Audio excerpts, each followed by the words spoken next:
हम अपने फार्माकोलॉजी की तरफ आएंगे कि दरअसल इसकी फार्माकोलॉजी कैसे है। मैं स्टूडेंट्स, फार्माकोलॉजी जो है ये भी वही काम करती है जो ये काम हो रहा था नॉर्मल फिजियोलॉजी में। कौन? ये जो एसिटाइल कोलिन जो फंक्शन काम कर रहा था ये भी वही चीज करेगी, लेकिन दो टाइप्स के ड्रग्स हैं, फिर उनमें से एक ड्रग वही काम करेगी, दूसरा क्या करेगा, इसको क्या करेगा, इनहिबिट करेगा, जिसकी वजह से उसकी साइक्लिक और टाइम पीरियड जो है वो बढ़ जाएगा।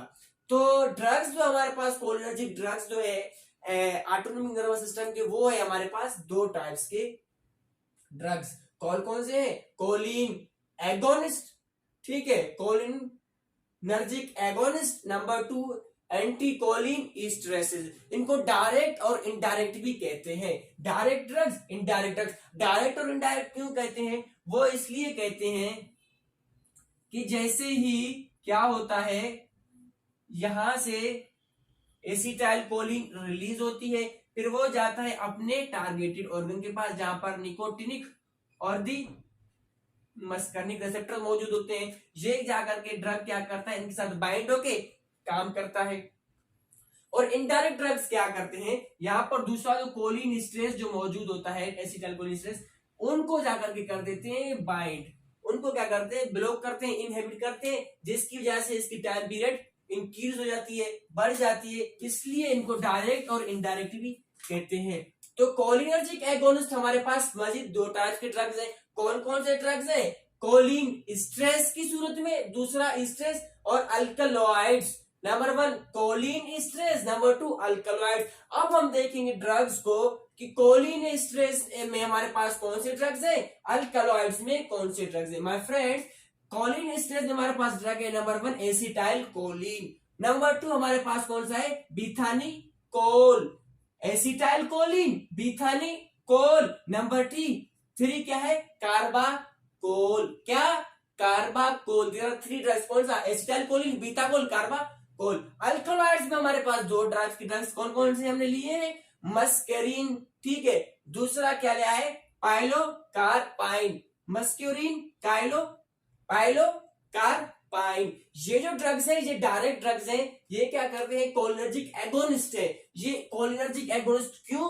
क्योंकि एसिटाइल कोलिन की वजह से इसका नाम पड़ा कोलिनर्जिक। जो काम एसिटाइल कोलिन कर रहा था, यही ड्रग्स दरअसल ब्लड स्ट्रीम में एंटर होने के बाद नर्वस सिस्टम के पास आएगी, नर्व और डीपोलराइजेशन स्टार्ट होने के बाद वही फंक्शन करेगी, काम करेगी जो कि एसिटाइल कोलिन कर रहा था। उसके बाद हमारे पास ड्रग्स है कोलिन स्ट्रेसिस, ठीक है, एंटी कोलिन स्ट्रेसिस यानी इनडायरेक्ट। इनको फिर फर्दर दो टाइप में तकसीम किया गया। कौन सा? नंबर 1 रिवर्सिबल की सूरत में, नंबर 2 इरिवर्सिबल। अच्छा, वो क्यों? वो यूं कि रिवर्सिबल की सूरत में इसलिए क्योंकि इनका टाइम पीरियड रखा गया है कि इस टाइम तक, इतने टाइम तक ये ड्रग्स काम करेंगी और इतने टाइम तक ये ड्रग्स काम करेंगी। तो रिवर्सिबल जो ड्रग्स है वो हमारे पास आधे घंटे से लेकर के यानी 30 मिनट से लेकर के 6 घंटे तक अपना काम करेंगी। क्या काम करेंगी? कोलिन स्ट्रेस की जाकर के करेंगी ब्लॉक, ठीक है। उसके बाद हमारे पास क्या है, इरिवर्सिबल। ये जो हंड्रेड्स ऑफ द आवर्स के लिए काम करेंगी। क्या करेंगी? 100 ऑफ आवर्स के लिए इसको क्या करेंगे, एसिटाइल कोलिन स्ट्रेस को ब्लॉक कर देंगी, जिसकी वजह से क्या होगा, एसिटाइल कोलिन का टाइम पीरियड बढ़ जाएगा। तो देखेंगे रिवर्सिबल को अब क्या कहते हैं, फर्दर इसको कहते हैं हम कार्बामेट्स। तो कार्बामेट्स में हमारे पास ड्रग्स कौन कौन से? फाइसोस्टिग्माइन, ठीक है, न्यू स्टिग्माइन नंबर 2, नंबर 3 है हमारे पास पायरो डाइसिग्माइन और राइवा स्टिग्माइन। 5th वन हमारे पास क्या है, एंड्रोफोनियम। और इरिवर्सिबल में हमारे पास कौन से, ऑर्गेनोफॉस्फेट्स। अच्छा, ऑर्गेनोफॉस्फेट में हमारे पास कौन कौन से, पैराथियोन, ठीक है, number 2 malathion, parathion, malathion, echothiophate and the dyflos. Got it. ये ड्रग्स को आप क्या करें, आप अपने फिंगर टिप्स पर याद कर लें इनकी क्लासिफिकेशन को।